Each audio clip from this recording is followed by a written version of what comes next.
What's up, family? Gerald the Bossman here. You're tuned into the Bossman Show on AM 1010, AM 1430, 1055 The King. Let the King out at 105theking.com and the Bossman Show at bossmanshow.com. Hit me up on Instagram, The Bossman Show, Twitter at Bossman Show, and Facebook, Bossman Show. It's the Bossman on your radio. Listen to the Bossman Show with your host, JR, Saturdays at 9 a.m. right here on AM 1010, The King. What's up, good people? Bet Online is your number one source for all your betting needs. The latest odds, lines, and matchup reports for baseball, boxing, golf, and more. Bet Online continues to be the fastest and easiest way to place your wagers, including live betting and your favorite casino and card games available to play right from your phone. Head to the website or use your mobile device to sign up today and get in on the action. Remember to use your promo code BELIEVE, B-L-E-A-V, for your 50% welcome bonus on your first deposit. Bet Online, where the game starts. BS3 Network, changing the way you watch TV. Yes, BS3 Network, changing the way you watch TV, covering content and hot topics from A to Z, sports, music, society and culture, movie reviews, you name it, we have it. Check it out on bs3network.com or check us out on Roku, BS3 TV on Roku, as well as check out your favorite podcast on all podcast platforms or Spreaker.com/BS3 Network. You are now tuned to BS3 Network.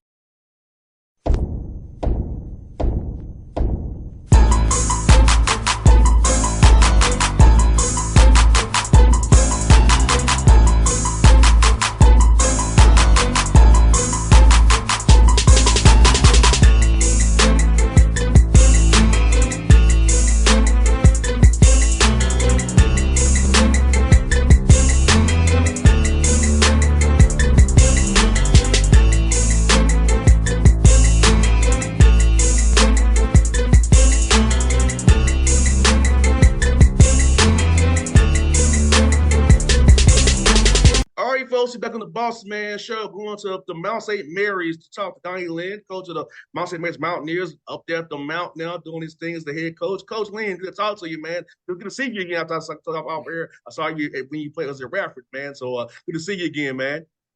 Good to see you too. It's been a minute, but good to see you. Yes, sir. Well, Coach, let me ask you, man. Tell you this opportunity at Mount St. Mary's. Dan did a good job there all those years to the tournament, and now you coming in here. So, kind of, what about this opportunity when it was brought to your attention that it was open up, so it really kind of made you want to go after his job and get it the way you have, man? Yeah, it's a special place. You know, I had the privilege of being an assistant here for 3 years, and so I knew what the Mount was about. I knew that the history and tradition that they had here. I knew just, that the people really, really care. And that's what makes this job unique. There's not a lot of quote unquote, mid-majors or low major jobs where the people in the community, the people in the area really care about the basketball program like this one. And so when it came open, I knew that already. I didn't have to do much research on, is this a good job? Is this not a good job? And so when I knew how good of a job it was, honestly, I was surprised that I would be somebody that they would consider. Obviously having worked here and knowing all of the other good coaches that have worked here or played here, I thought if they're going to go that route, maybe I could be on the list, but I'd have to beat a lot of really, really good coaches to get the job. And so, when I saw it was open, I went all in and tried to find a way to let them know how serious I was and what I think this place can be. Obviously Brad Davis, the AD, and we connected really, really well and have a similar vision of what we can do here at the Mount. 100%, Coach. And for you, getting the job in April when you did, you really had to get on the court with your guys. But how's it been getting to know the guys that are returning and trying to and also building this roster out as you get ready for summer here to get the workouts going and kind of prepare for next season coming up? Yeah, the people are the most important thing, right? As I'm building this program, having a staff of guys that I trust, having players here that are bought into me and wanting to play for me, and also are the type of guys that I want to be around every day. That's the most important thing for what we're trying to do. We'll figure the X's and O's out. If we need to change and modify and adjust, we will. But the most important thing is the players. And like you said, I only had 4 days with the players on the court, as part of getting ready before, the NCAA said we can't be with them. And then then they're gone for the summer. So, did a lot of film and getting to know their games. But more importantly, just spent time with them all individually, started to get to know them as people, figure out what makes them tick, why they play, what's important to them. And it was quick to find out that the guys who are still here, are the type of people that make sense for me. They got great energy and enthusiasm about the game of basketball. They love what they do. They love working on their craft. They're fun to be around. They've got a zest and a joy for the mount and for being here. I asked every single one of them, hey, what is your favorite part about being here and what's your least favorite? And the least favorite things were really insignificant, but they all love the support that they get from the community. They love the atmosphere that we have here around the games, and they love the ability to get better, that we have here. We've got great facilities. We've got great people around that can help you get better. And so they're aligned with me, and so I was able to find that out pretty quick. And then they'll all get back here in the next couple of weeks to really start to work and really get to know each other on the court. And like I said, we'll make the decisions on basketball stuff then. But as long as they're the right type of people, I figured it would work out. Now, Coach, for you this summer, is it more of team stuff because this is your first year, or do you do kind of work on their games? You kind of do a little bit of both, kind of a hybrid blend of both? Yeah, I think I had to do a little bit more of a hybrid than maybe I would do in a standard year. I think that the summer is a time for the players to really work on their game and really get better and invest in their own game and do what they can to improve. And I tell them, I say, hey, we all talk about having their bag, and I got this in my bag, I got that in my bag. The summer is the time to put the stuff in your bag, right? Like, you spend the time in the summer working on your game, seeing what all you can add to that bag. And then when we all get together in the fall, whatever made it in the bag, okay, let's use that in the game. Whatever you think you like but isn't there yet, and we gotta kind of put that on hold until it's time to work on your bag again. And so this year, because it is my first year and we've got so many new things and new concepts and new ideas, we'll do a little bit more team stuff, but it's still got to be a time to work on your game and improve. Because if the guys don't get better, it doesn't matter how great our X's and O's are. It doesn't matter how good our scheme is. If we don't got good guys that have really put the work in on their game, in November, we're not going to be good enough to beat anybody. So, we got to find a good balance there. And Coach, we got to be happy that the date's not. I remember back in our day, the old day, October the 15th. You got to be glad that the magic day is gone. You touch on the summertime. That magic day came. You got to crash it all in before. Yeah, no doubt. Thankful for that. Thankful for some time in the summer with these guys. No doubt, Coach. And Coach, man, for you, as recruiting has changed, the portal, it's kind of going, I call speed dating now. So how was this recruiting process for you, trying to vet young men, so they have the right mindset, as you spoke about, to be able to come to the mountain for the right reason? So how has that been, trying to vet young men in a speed dating fashion with how the portal is now? I mean, like anything else, you can't stuff a year's worth of conversation in 2 weeks, right? And so you've got to be we had to be willing to have those conversations and find out about people. We also had to be willing to bring someone here on a visit and realize that they're not a good fit and be okay with that. Like you said, back in the day, or even a couple of years ago, once somebody came on a visit, you were kind of no turning back, right? He was if he said he wanted to come, he was in. And now with the way the speed dating, the speed of recruitment, I think that time you spend together on campus becomes almost another opportunity to get to know that person. You'd love to have all that done beforehand, but it just isn't the way anymore. And so one of the things we talked about as a staff was being willing to find out some stuff we didn't like on the visit and be okay with saying, hey, man, we appreciate you coming up here, but it's not going to be a good fit. The same way they could say that to us, right? We were willing to say that to some guys. So using the visits as an opportunity to really get to know someone. It's like, that first time you go away for the weekend with your girl, you learn some stuff about her that you didn't learn in the first couple months of dating. It's the same sort of thing when you have someone here on a visit. And so we knew we had to be okay with that. And so that happened a couple times with some of these visits, but we really felt like, as great of a tool as Zoom is, as great as it is to get on a call with guys and see their family and all that, we really pushed to get people here so that they would figure out what the Mount is. The Mount is not a place for everybody. I'm not a coach for everybody. And we would be able to spend that time with them. And so, especially with the limited time we had, we tried to make it more about in-person time with the recruits and the guys we were trying to sign for this team. 100%. And tell me about this, Coach. The MAC, man. It's a tough league, man. Up and down, up there, man. It's tough. So talk about that, man. And competition up there, and just being able to compete against great schools in conference play. And I know it's a tough every day, and you got to play the conference play, but just want to win against these schools. Got all this tradition, man, and the Mount itself is tradition as well. Yeah, it's cool. So I coming from the SoCon, right? I think it's very similar to the SoCon, just in a different part of the country. It is a basketball-centric league, just like the SoCon was. And it's a league where good guards run the show, right? You can't win in the MAC without good guards. And so I feel like I got a good taste of what the basketball is going to be like from my last 3 years in the SoCon, being in environments where they really care about basketball, being at that mid-major level, but people are more focused on basketball than football. And so coming to the MAC, a league that is very, very basketball-centric, like you said, there's tradition up and down the league. There's schools that have, gone to the tournament, made runs in the tournament. They, now you're going to be playing, twice a year. And it's exciting. When I was here as an assistant, the Mount was in the NEC. And so coming to the MAC now, it's a much more appealing job because it's a higher level league. It's a better level of competition every night, but it's also tougher, right? It's also tougher to be to compete every day.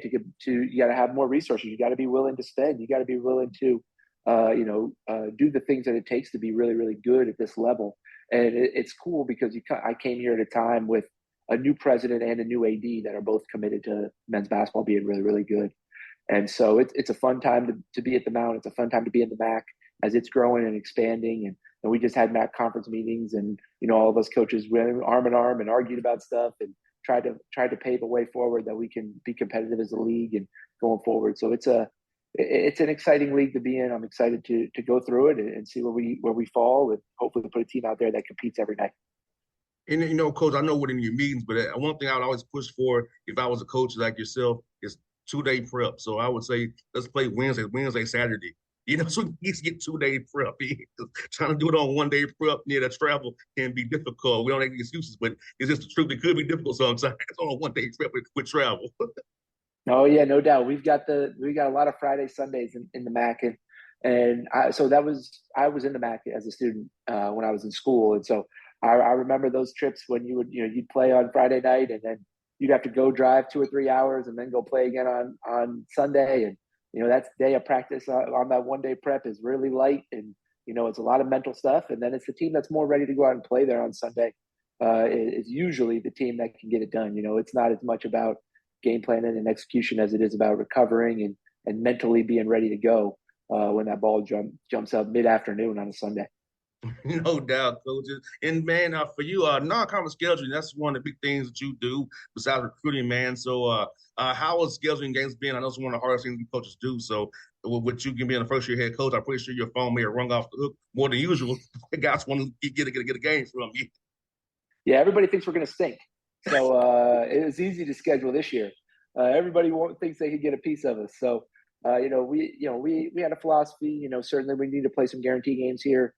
Put ourselves in those positions to play some high majors and get a chance to test our mettle against them and see, kind of where we stack up. I believe that those games are super important, obviously from a financial standpoint, but also from a standpoint of, our goal is to play in the NCAA tournament. In that first round, when we go in there as a 13 or 14 seed, we're going to play against a team like that we're going to have seen already in a guarantee game setting. And so, those games, I believe, help get your team ready for the NCAA tournament by having prepared and played against teams like that. And then, the cool part about being here is the local same level competition that you can play in home and home games. There's so many natural games that you have to turn some away. We play Loyola every year, which is the longest standing rivalry in the state. Have played, for over 100 years. And it'll be a special one for me, being a Loyola alum, to coach in that game. And but we also, we play all sorts of local teams. We play Howard, we play Bucknell. We play some of our rivals from when we were in the NEC, like St. Francis, PA, and LIU Brooklyn. So there's a lot of really good natural home and home games, within 3 or 4 hours that make a lot of sense. So that's fun for scheduling. I like to play those games in the non-conference. That makes sense for us, makes sense for our fans. They're at home, maybe they're 60-40 games. On the road, they're 40-60 games. And that's what college basketball should be about, right? You're playing 100%. Games that you got a chance to win every night against schools that matter to your institution. And Coach, man, I got one for you. For you, Coach, what point did you decide you want to get into coaching? I know that's, like I said, I know it's a fun job to have. My dad's a coach. Actually, I chose to do radio and media because I know I'm a little too scared to be a coach. My mom might get me in trouble off the air. So, but at what point you decided the coach could be in your cards in your future as a career path?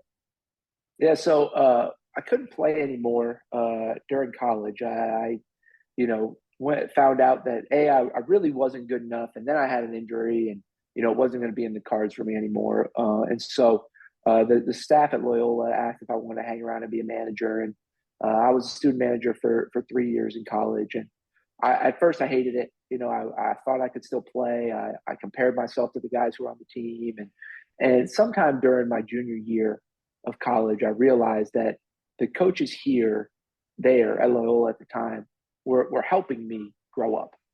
And, I had this realization that I need something like that while I'm in college. Everybody else is running around acting a fool, being an idiot. And we on this team, we have our fun, don't get me wrong, but we've got something bigger that we're working toward. And because of that, we're making better decisions. We're moving in a direction that is helping us become men. And, I've always wanted to find a career where I could help people. And they kind of married each other, when I was later in my college career. And I didn't know anything about the business. I don't have any family that's coached. My dad's a accountant and my mom was a nurse. And, it's just been trying to figure it out. I've been fortunate to have really, really good people around me, get really, really lucky, and people that have kind of helped me along the way and pointed me in the right direction. And then, I just believe that, you try to do whatever you can to give yourself a chance to get lucky, right? Put yourself in a position to be the one who gets lucky. And obviously, this is a testament to that, getting this opportunity here at the Mount. And last one for you, Coach, is being an assistant coach as long as you have, how do you kind of prepare to become a head coach, being in that role as an assistant coach? So how do you kind of prepare for this opportunity to be ready for it as you are right now? Well, I was really, really fortunate working the last 8 years with Mike Jones because he had a bigger vision for me, I think, than I had for myself as a coach. I came to him as a young assistant. I'd only been an assistant for 3 years when I got to him.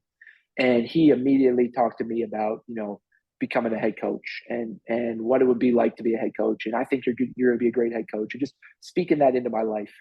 And then wasn't just, words, right? He gave me opportunities right away. And then it just grew year after year after year to do the things that head coaches do, to have a voice in practice. And then first it was, hey man, I want you to speak up, be willing to talk, be willing to coach.